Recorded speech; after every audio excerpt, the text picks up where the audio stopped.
Okay, so today we're looking at 2023 October-November question paper 13.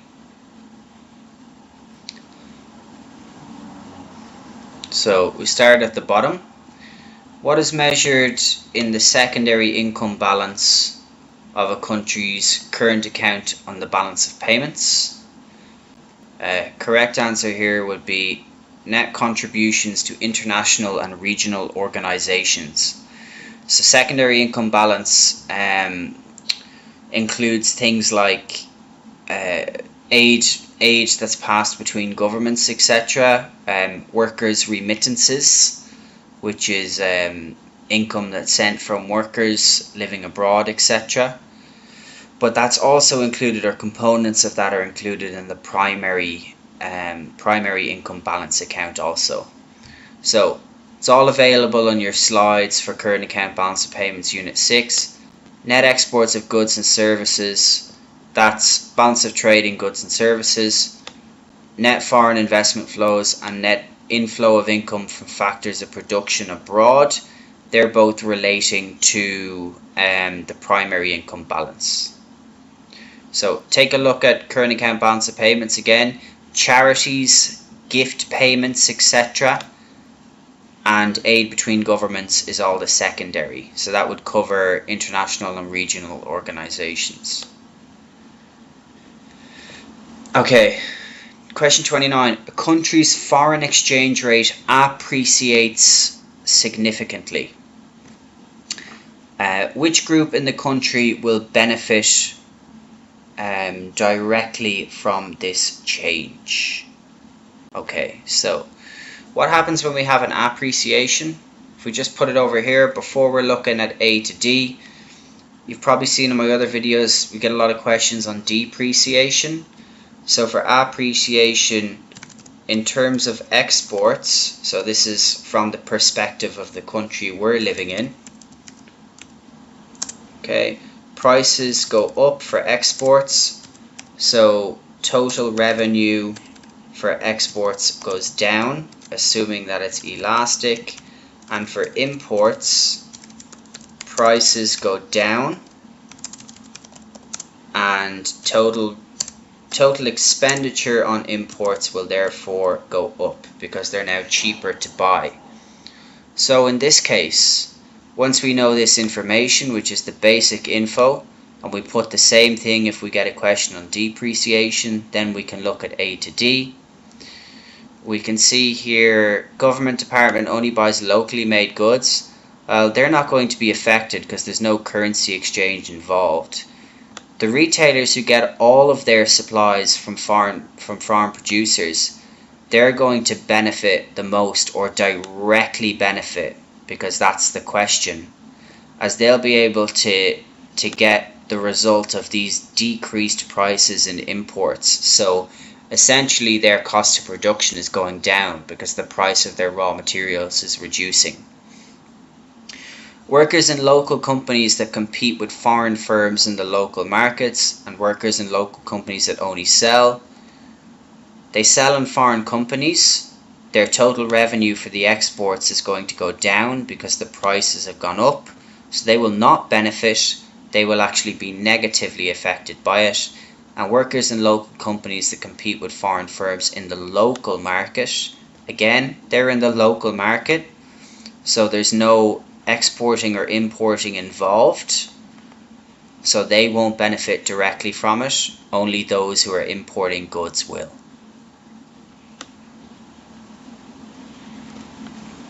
Okay, question 28. Country X has established free trade agreements with other nations. You can't remember what free trade is? You go to your free trade, protectionism, globalization section, etc. Slides are available, revision questions, practice questions, and revision notes are all available on the OneDrive for every chapter and every section. It essentially means that there's no restriction between exporting and importing for countries, right?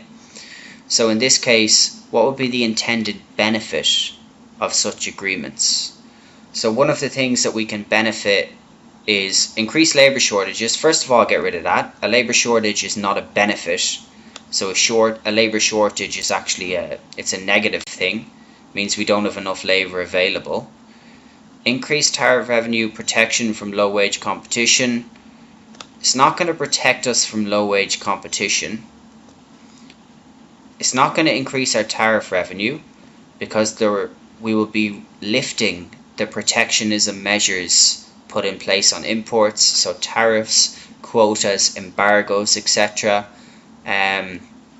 None of those will be in existence, or very minimally if so, because free trade is allowing free movement between exports and imports. So essentially it's allowing the market mechanism for international trade to work itself out, right? Therefore, in that case, we'll get more efficient allocation of resources. So when we have free trade, something we can benefit from is, because we're leaving it up to the market, it makes things more efficient, which is what we would have studied from our market economic system previously. We know that when we don't have any government intervention, we tend to be more efficient than if we do have government intervention of any form. Question 27. What is most likely to encourage international specialization? Okay, so similarities in climates will definitely not. So international specialization, one country is able to produce something better than another country essentially, right? Therefore, the ability to produce products more cheaply than other countries will encourage international specialization. So Ireland may be able to produce potatoes at a cheaper price than China. China may be able to produce rice at a cheaper price than Ireland. So Ireland will focus on potatoes, China will focus on rice, and because they're more productive and more efficient when they allocate their resources to what they are best at making, they will just trade the excess that they produce. So China will keep all the rice that they need to eat themselves or consume for Chinese people, and they will export all of the other rice in return for Ireland sending them potatoes. So we can actually increase the goods and the services through specialization. Discovery of oil in a country that had no oil before, it's not going to encourage international specialization either, or very high international transport costs will definitely not. So this one will be most likely to encourage international specialization, because it will allow a country to focus on something that they can make at a cheaper cost than another country and to trade the excess. Okay, question 26. Which economic consequence is most likely to result from an increasing proportion of the population being over the age of 65? Okay. Government transfer payments will increase, more facilities be needed. So first of all, we're not going to need to retrain workers if most of our population are no longer working because they're over 65. There will be a rise in the economic growth rate. Well, if we've got less workers, how are we going to generate economic growth? Because we've got less resources that are available to us. So what we're left with is the total savings in the economy will increase, or government transfer payments will increase. Government transfer payments, like for example, a payment that would be made to people over the age of 75 would be a pension. That is the most likely to result. Total savings in the economy will increase. Okay, it's possible, but it's not the one that's most likely. Older people may save more money, but you've got to remember that they're not working, and as the population gets older, they're relying on the pensions, right? So the total amount of the pensions that governments will pay to different people will increase, but the actual pension amount itself may not increase.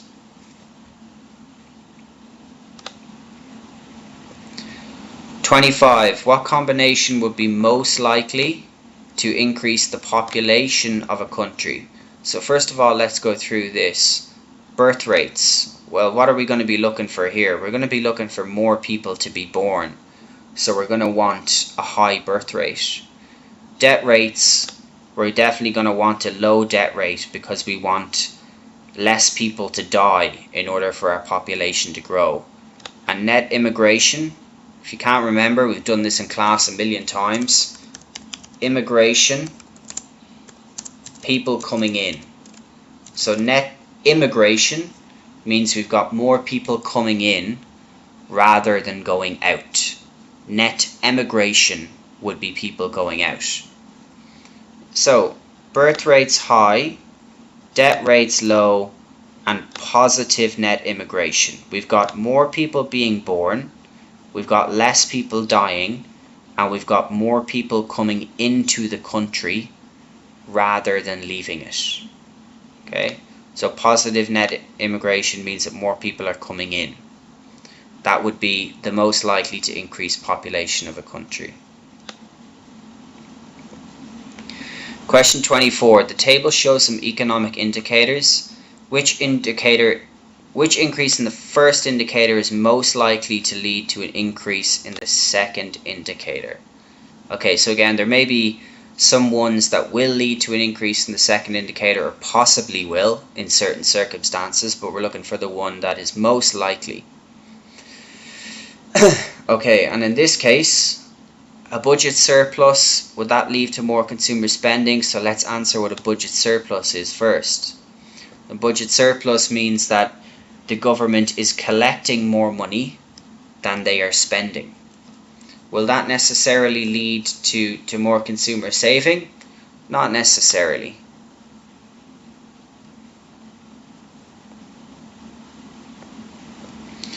Consumer spending and unemployment, well, we know that they're the opposite relationship. The more consumer spending you have, the more chance you have of having less unemployment, because you're more likely to shift your AD to the right and to increase your real GDP.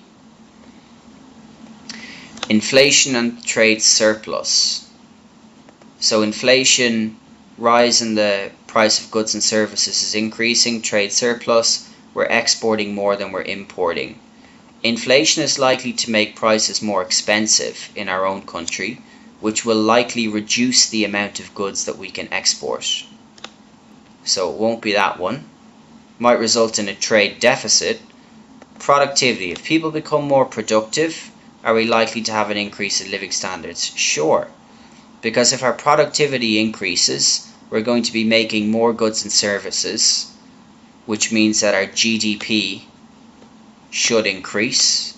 And if our GDP increases, we know that that will equal a rise in employment. So employment up, national income up, living standards up. Okay, this question has come up on numerous occasions. It's very simple to remember it. People who are most likely to benefit during a period of inflation, this will be borrowers. Now why? If this question, I have a little bit of an issue with it really, because it should be borrowers who have borrowed before the inflationary period. If they borrowed at an interest rate below the rate of inflation, they're essentially paying back less money in real terms. Right? Now what do I mean by that?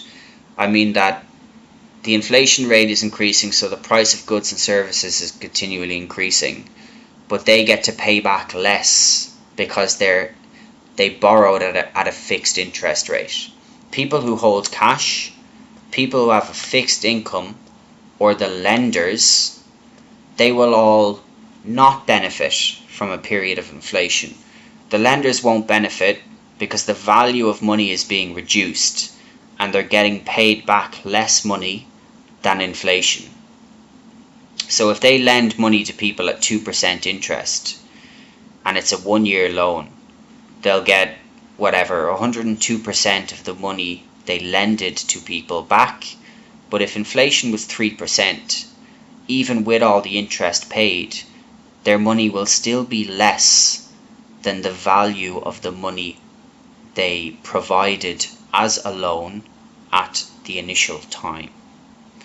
And holders of cash and fixed income earners, they're going to lose out because the value of their money is going to be continually decreasing during a period of inflation. Okay, question 22. In high-income economies, cereal farming is highly productive, but few workers are employed. What would have caused this employment situation?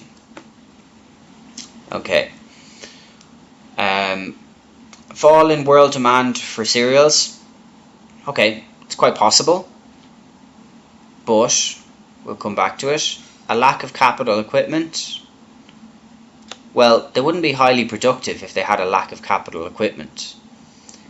Increased mechanization of agriculture or large-scale migration. Large-scale migration from rural areas is definitely not going to make them productive either.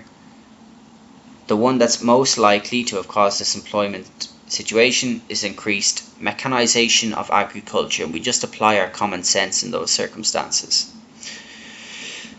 So, first of all, they're unlikely to be highly productive if there's a fall in world demand for cereals. They'll start to move their resources into other areas if that's the case. The reason why you might have few workers is because it would likely have moved to be very capital intensive. So it would likely to have moved or now be an area where machinery is used instead of people, hence the reason why it becomes highly productive.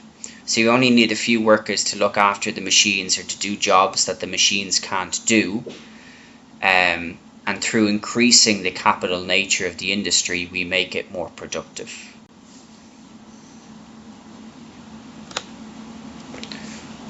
Question 21. What is the most likely consequence of economic growth? Okay. More equal income distribution. That is not true. Reduced imports. That is not true. It's the opposite. We'll increase imports. We will increase tax revenue also. But we will have to use more resources. If you think about it this way, if we're making more goods and services, we're going to have to use more resources to make those goods and services. Income distribution equality. Okay, it's possible that income will become more evenly distributed if we have economic growth.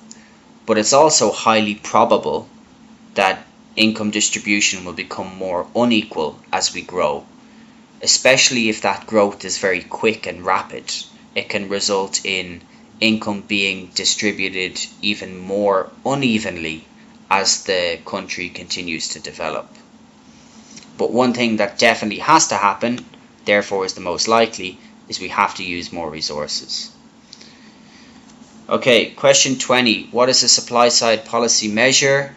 Supply side policy measure is the removal of barriers to entry to a market. So when we're looking at what is a supply side policy measure, we always need to ask ourselves the question. We know that it's going to shift AS to the right. Alright, so therefore it's got to increase the quantity or the quality of resources that are available. So if we put a tax on imported goods, will that increase the quality or quantity? No, because it's going to reduce the number of imports. So it's going to restrict, in this case, the quantity or quality. Increase in indirect taxes, again, they all have an effect. Indirect taxes, in that case, supply will shift to the left, right? Price will increase. Same for tariffs. Contractionary monetary policy, AD will move to the left. Therefore, it's not a supply side policy. It doesn't affect AS. But if we remove barriers of entry to a market, we're allowing more companies to come into the market, which means that we may be able to increase the total level of supply, so we can shift or we can move AS to the right. Okay, question 19. What is most likely? Government lowers the rate of interest. What is most likely, or who is most likely, to be disadvantaged by this policy? They lower the rate of interest. We need to ask ourselves, what happens? That means that people are going to borrow more, spend more, but save less. So savers will be disadvantaged. Retailers will be happy because people will be spending more money. And if retailers are happy, manufacturers are happy because they need to provide the goods to the retailers to sell. So there will be an increased demand for their goods and services they're producing. And house buyers will be happy because borrowing money is much easier. Savers will not be happy because they're now getting less money from the bank in return for keeping their money in their bank accounts. Alright, question 18. Income tax in a country gives all individuals an initial tax-free income allowance. Any income above this allowance is taxed at increasing rates as the incomes of individuals rise. What change to this income tax will be regressive? Okay, so first thing to look at is, what's a regressive tax? A regressive tax is the proportion that you pay, or the percentage that you pay, increases as you earn less, essentially. So it's the opposite of a progressive tax. With a progressive tax, which is generally income tax, what's going to happen is that as you earn more money, you pay a higher percentage of tax. Therefore, if we have a tax-free income allowance, there's like a set barrier where if you're earning, for example, 5,000 RMB, you don't have to pay any tax at all. Okay, so in this circumstance, if we decrease the tax-free allowance, that change will be a regressive change, because we're reducing, or we're now making people who are earning less money pay more tax, right? So previously, if you earned up to 5,000 RMB, you paid no tax. If we decrease the tax-free allowance to 3,000 RMB, somebody who's now earning 5,000 RMB will have to be paying tax where previously they did not have to pay. Okay, all of the other changes here will either be proportional or will be progressive changes to the income tax. They're all available on the taxation sections. You can look over them. They're available in Unit 2. Question 17. A government increases its revenue by higher direct taxation of both income tax, which is personal incomes, and company profits, which is corporation tax. What is most likely to be the reason for this increase? Okay, so if they want to get higher direct taxation from both personal incomes and company profits, then do they want to reduce pollution from industrial production, provide public and merit goods, encourage business investment? So it's not going to be to encourage business investment, because they've taxed personal, they've created higher direct tax for personal incomes also. Control spending on specific consumer goods would only be if it is indirect taxes. So I'll just put IND here, because that's a tax on goods and services. That's not a direct tax. So what we're left with is to reduce pollution from industrial production, or to provide public and merit goods. So we need to think about, to reduce pollution from industrial production, what's that going to be? That's going to be an external cost, right? From what we talked about with our demerit goods, etc. And we said, how can they fix that, and how can they get back to the socially optimum level? Again, they'll use an indirect tax in that case, because what they're trying to do is they're trying to reduce the consumption of the products that come from these manufacturers who are creating this industrial production, which is creating the pollution. So that would also be an indirect tax. Therefore, what we're left with, the only viable option, is that they've increased direct taxation to increase their revenue, so that they can provide public goods that are not provided, and that they can address the underconsumption of merit goods, either by providing subsidies, or maybe in certain circumstances, even though it might be highly inefficient, to directly provide them themselves. Okay, question 16. The table shows the costs incurred by a firm producing computers. What are the fixed costs if 3,000 computers are produced? So this question is very simple. Our fixed costs are always what our costs are when our output is 0. So our fixed costs will be 20,000.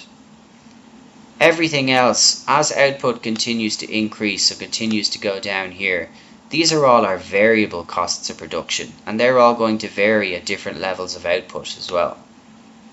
So you can see that our variable costs are much higher in the first 1,000 units of output than they are between 1,000 and 2,000 units of output. But our fixed costs, the 20,000, we have to pay that irregardless, even when we're not making any goods or providing any services. Okay, some governments allow monopoly markets to exist. Why would they do so? So, to increase prices for consumers? No. Why would they do that? They may, in certain circumstances, try and get rid of the monopolies to reduce the prices for consumers by creating competition, but a government definitely doesn't aim to have high prices for consumers. To attract entry in the market, that statement makes no sense whatsoever, because if you allow a monopoly market to exist and don't do anything, you're not allowing for new firms or creating any regulation to allow or make it easier for new firms to enter into the market. To maximize monopoly profits, again, no, a government is not going to care about the monopoly profits if they're allowing them to exist. They want to, in certain circumstances, if they're achieving supernormal profits, reduce it. The only logical reason why they would allow this is to fund research and development.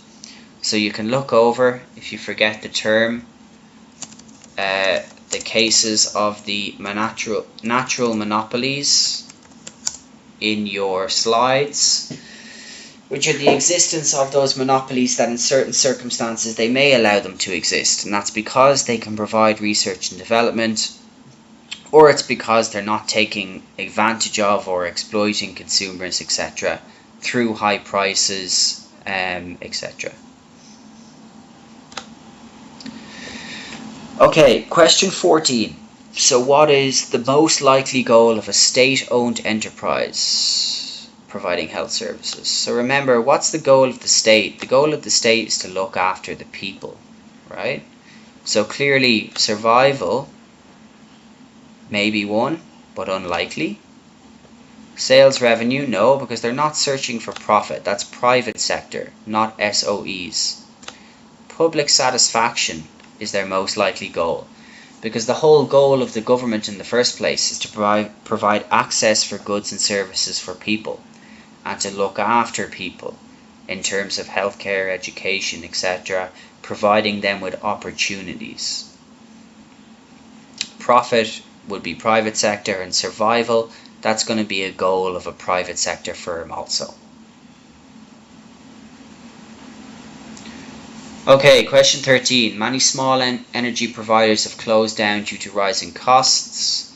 What is the likely effect of this on the price of energy and the choice of energy providers? Okay, so this should be pretty simple. Let's start with the easy one first. The choice of energy providers, so the number of firms is obviously going to decrease, because we've been told that many of them have closed down. So straight away we can get rid of A or B, and we can get rid of D, and we're left with the price of energy. Has it increased or decreased? So again, if we think about it, if the choice of energy providers has gone down, therefore we have to have had a reduction in supply, right? So what's going to happen if we have a case where supply will shift left?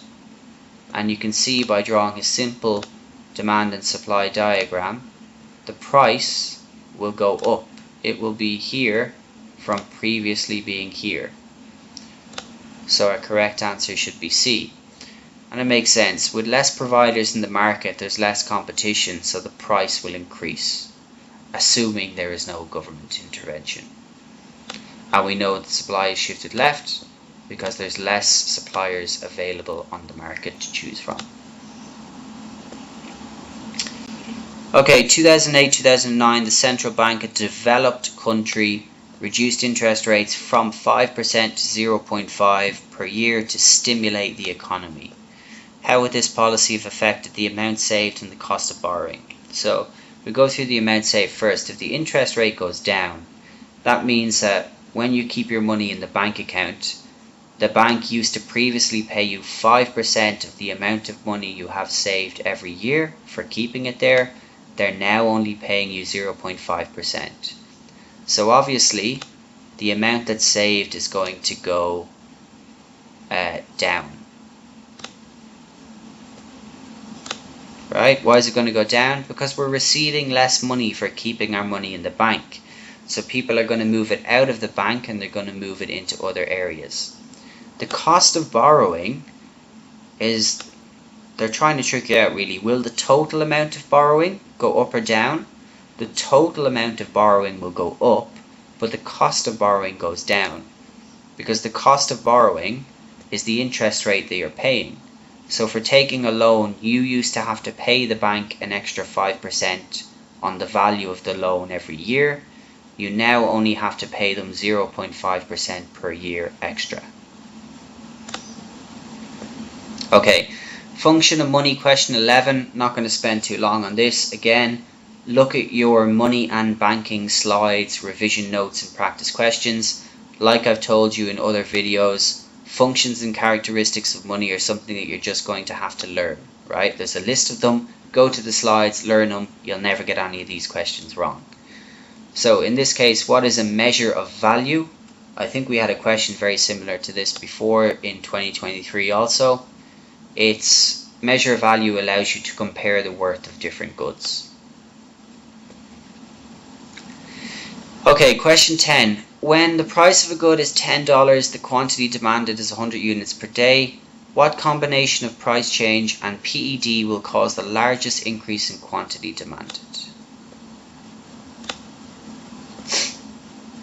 Okay, so the price is $10, quantity demanded is 100 units per day.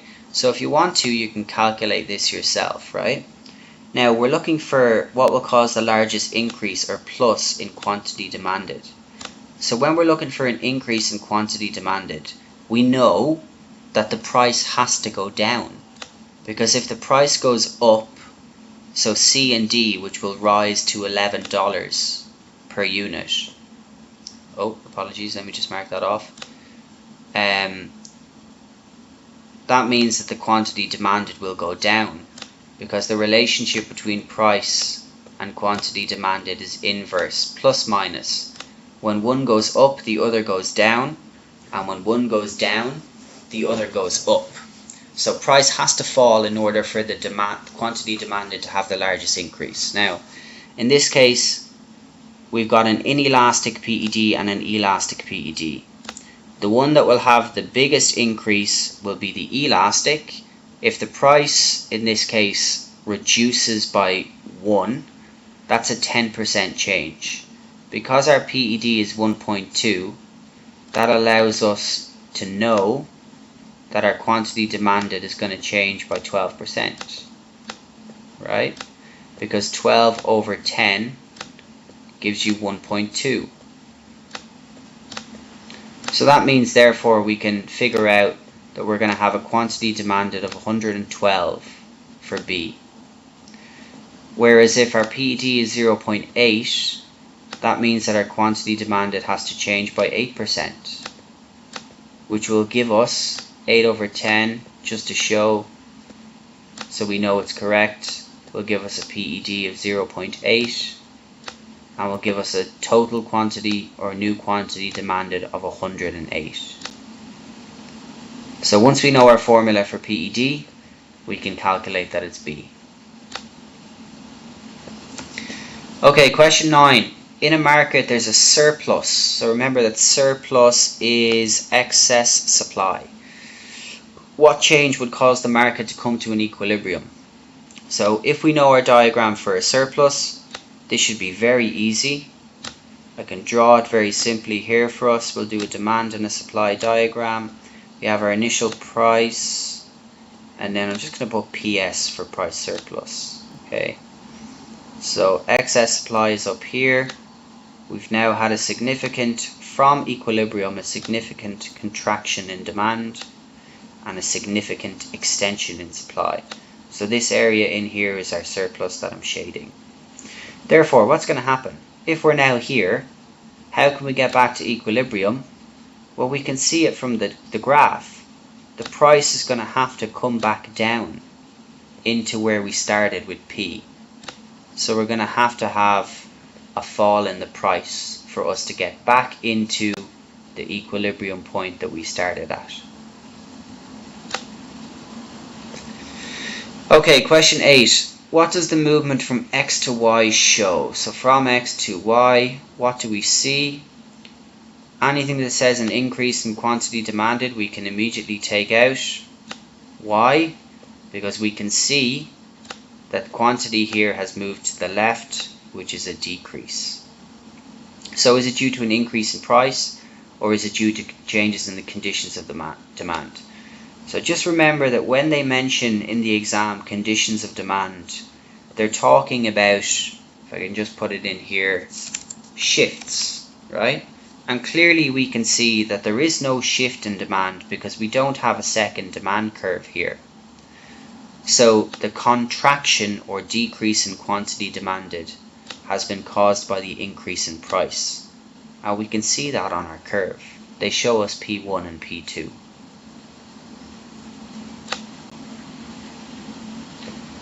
Okay, question 7. What would increase the PES of a product? Just remember for this question that you need to look over your factors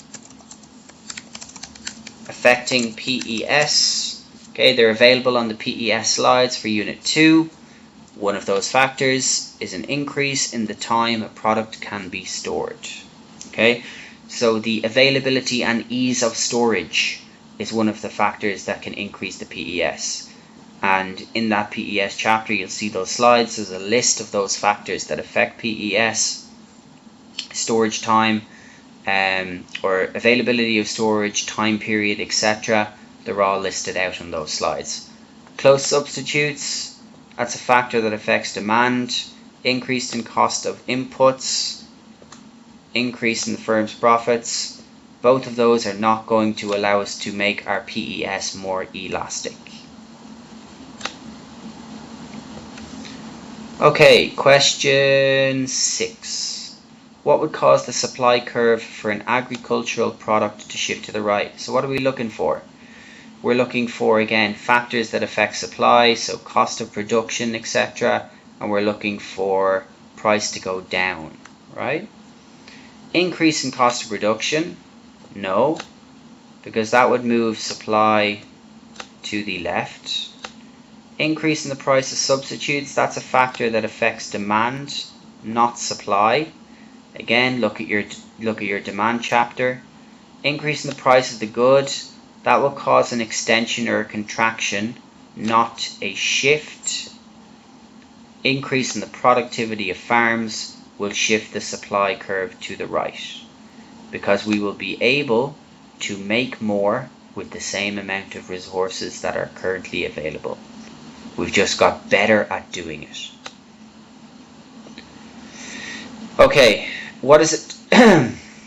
What is a determinant of PED? Again, look at your factors or your determinants of PED in the PED chapter. Just have to learn them off. The degree of necessity of the product is 1. And when we did this, it comes down very simply to if the product is a necessity, it is likely to have an inelastic PED. If it's a luxury, it is likely to have an elastic PED. In other words, a necessity is not going to be responsive. The quantity demanded is not going to be as responsive to a change in price as it would be with a luxury good. So we can change the price, and the quantity demanded will only change by a little bit because people are either addicted to it, so it's either habit forming, or it is something that's necessary for their daily lives. Existence of monopoly does not apply to PED or PES. Change in the income of consumers is something that is a determinant of demand, and the availability of stocks of the product, that's something that affects or is the determinant of PES, not PED. Again, they're all listed in the slides. What statement must be correct if a market is in disequilibrium? Okay, this should be very straightforward. If we're in disequilibrium, there has to be excess supply or excess demand. There's no changes to demand and supply has to be wrong, because we have to have either, if I can just draw this quickly, this is equilibrium, and when we're in disequilibrium, well, we can be anywhere else. We can be somewhere up here, somewhere down here, or somewhere down here with a new price, right? But there has to be an imbalance between demand and supply, because we're not going to be in equilibrium where demand and supply are equal. Government must intervene. Again, that's not necessary, or it's not entirely correct. They may intervene, but they may not have to. The price mechanism may fix or eradicate the disequilibrium.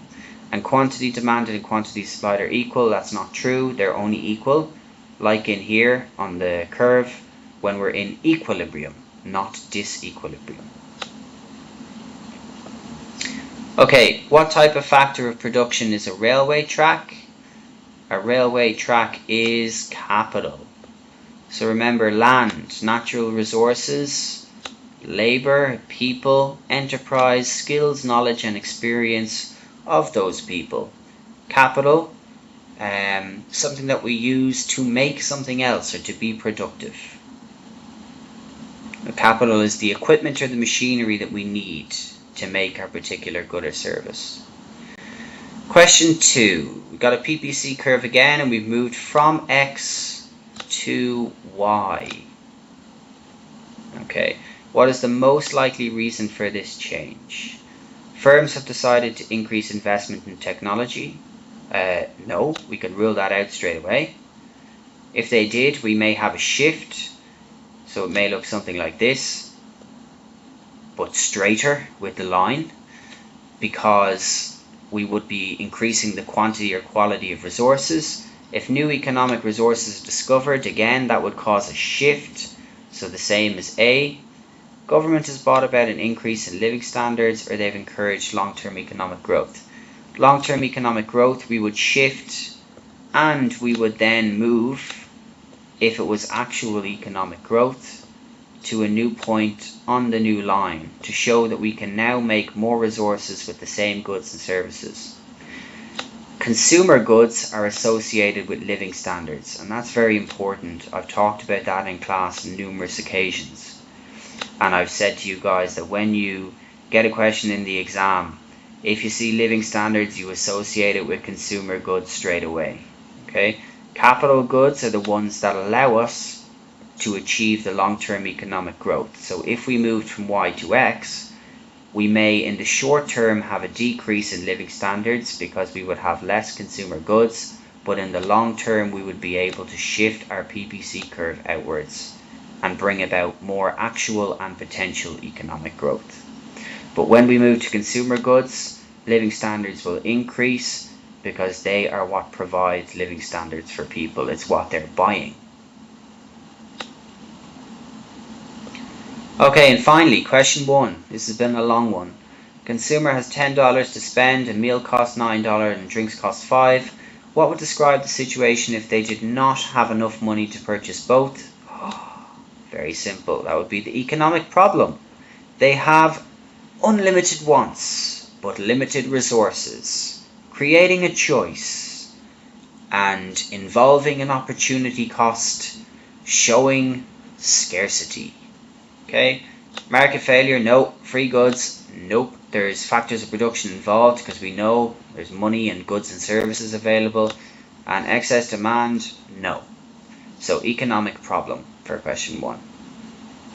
Okay, see you next time.